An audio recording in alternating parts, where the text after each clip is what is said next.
जिंदाबाद जिंदाबाद जिंदाबाद इनकलाब जिंदाबाद जिंदाबाद जिंदाबाद इनकलाब जिंदाबाद आधी रोटी खाएंगे आगे बढ़ते जाएंगे इनकलाब जिंदाबाद जिंदाबाद जिंदाबाद बेरोजगारों को रोजगार दो चलेगी नहीं चलेगी नहीं चलेगी मैनेजमेंट की मनमर्जी नहीं चलेगी नहीं चलेगी नहीं चलेगी हेरा फेरी से भर्ती नहीं चलेगी नहीं चलेगी नहीं चलेगी रिश्वतखोरी से भर्ती नहीं चलेगी नहीं चलेगी नहीं चलेगी रिश्वतखोरी से भर्ती नहीं चलेगी नहीं चलेगी नहीं चलेगी इनकलाब जिंदाबाद जिंदाबाद जिंदाबाद मजदूर एकता जिंदाबाद जिंदाबाद जिंदाबाद बेरोजगार एकता जिंदाबाद। बहुत शुक्रिया, आप हर अधिकार को पाने के लिए साथ देते हैं। मैं आज जे एक जम्मू कश्मीर सरकार की और भारतीय सरकार का जो रिश्ता है उस पर एक प्रश्न चिन्ह है कि इन्होंने बहुत काम लगा दिए कहते हैं, और जब काम लगते हैं तो उसके लिए लेबर चाहिए होती है, स्किल्ड वर्कर चाहिए होता है, इंजीनियर चाहिए होते हैं, तो ये सब लखनपुर के पार से ले आते हैं। फिर हमें काम का उसका क्या फ़ायदा है?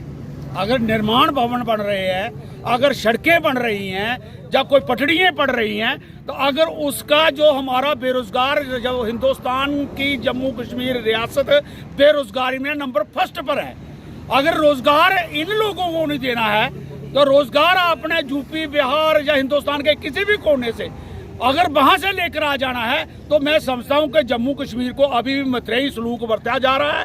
और भारतीय सरकार आज भी जम्मू कश्मीर को अपना गुलाम या जीता हुआ एक हिस्सा मानते हैं कि जहां पर गुलाम रहते हैं। हम इसको बर्दाश्त नहीं करेंगे। अगर हमारी सड़क बननी है, हमारे जम्मू कश्मीर के नाम पर करोड़ों रुपया लगना है, तो उसका जो मेहनत करके जो हिस्सा हमारा बनता है, हमारा अधिकार बनता है, वो हमारे बेरोजगारों को मिलना चाहिए। आज बेरोजगार घर घर में एक नहीं बल्कि 4-4, 5-5 आदमी बेरोजगार बैठे हैं और वो कहीं भी काम करने के काबिल नहीं है।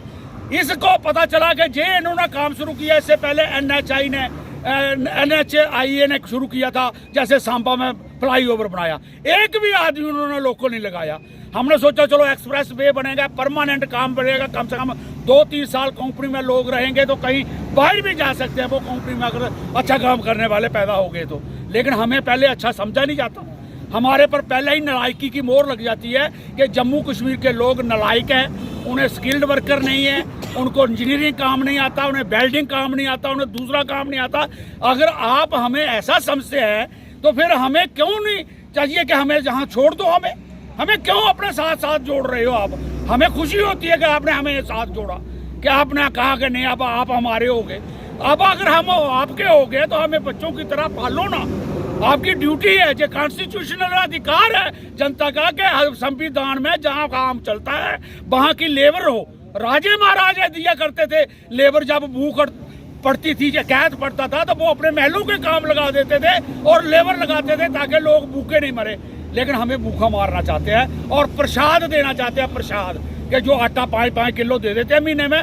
हम प्रसादी सरकार हो गए, अब हमें प्रसाद बांटा जाता है, हमें अधिकार नहीं दिया जाता है।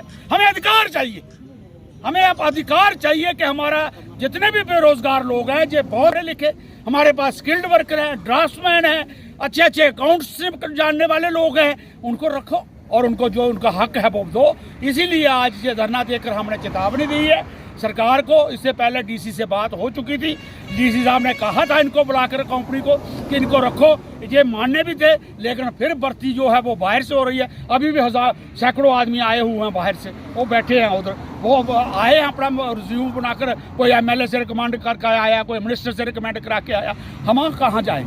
हमारे पास तो कोई है नहीं। हमें आपने सरकारी आदमी एक LG भेज दिया है और वो LG मर्जी करे तो किसी से बोलता है, नहीं मर्जी करे तो नहीं बोलता है। हाँ, हमें एक काम दे रहे हैं, शराब बेचो, अगर शराब खाने लेने हैं तो वो ले लो, नहीं तो किराने की दुकान पर ही रख लो बियर और वोडका। ये काम हमें दिया जा रहा है, या चिट्टा बेचेंगे जहाँ पर। इसलिए हमारी बर्बादी हो रही है, हम इसे चैलेंज लेते हैं और जनता को बचाना चाहते हैं। इसके बाद ये मीटिंग करेंगे अपनी यूनियन की, और मीटिंग में फिर हम फैसला करेंगे, शायद इसे कंटिन्यू करेंगे 2-4 दिन के लिए। फिर से बताएंगे। हाँ, मैं सबसे पहले अपने मीडिया का सभी साथियों का धन्यवाद करता हूं, क्योंकि आपके द्वारा ही एक रास्ता बनता है लोगों तक आवाज़ पहुंचाने का। तो आप भी हमारे भाई हैं। तो आज ये धरने का जो हमारा जो मकसद था, क्योंकि हमने 2 महीने हो गया प्रशासन के पास चलते हुए, मीटिंग के बाद हमने नेशनल हाईवे अथॉरिटी की जो इनकी हायर अथॉरिटी है उनसे भी अप्रोच किया, लेकिन रिजल्ट कुछ जीरो निकला। उसके बाद हम परसों भी डीसी साहब के पास गए, लेकिन एडिशनल डीसी साहब ने भी कहा कि लोकल को प्रायोरिटी देनी चाहिए।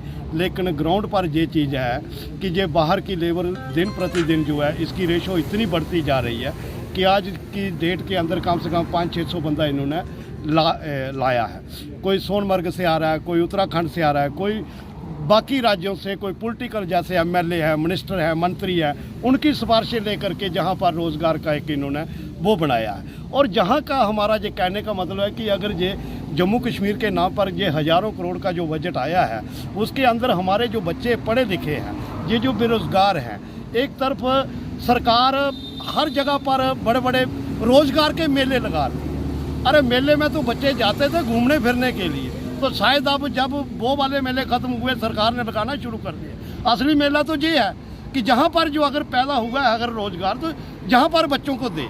हमें चाहिए था कि हमारा प्रशासन इस कंपनी के आगे मेला लगाता और हमारे यहाँ के नौजवानों को रोज़गार देता, और हमें भी प्रसन्नता होती कि हमारा प्रशासन हमारे लिए, हमारे बच्चों के भविष्य के लिए काम कर रहा है। अगर ऐसा नहीं हो रहा है तो हम समझते हैं कि ये पब्लिक के साथ और हमारे आने वाली जनरेशनों को एक किस्म का बर्बाद करने का इन्होंने जो बीड़ा उठाया है, इस बात को हम अच्छी तरह से समझ चुके हैं कि ये बेरोज़गार लोग, हमारे जो है प्रशासन नशाखोरी के खिलाफ, हम नशाखोरी बढ़ती जा रही है।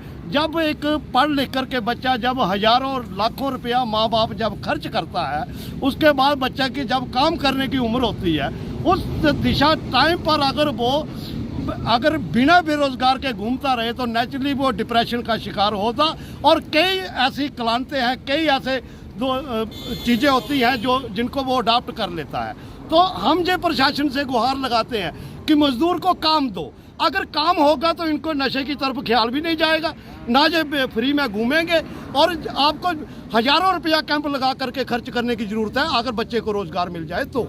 लेकिन अगर सरकार अगर ऐसा नहीं करती है तो ये हमारा द्वार है कठुआ का, ये नेशनल हाईवे।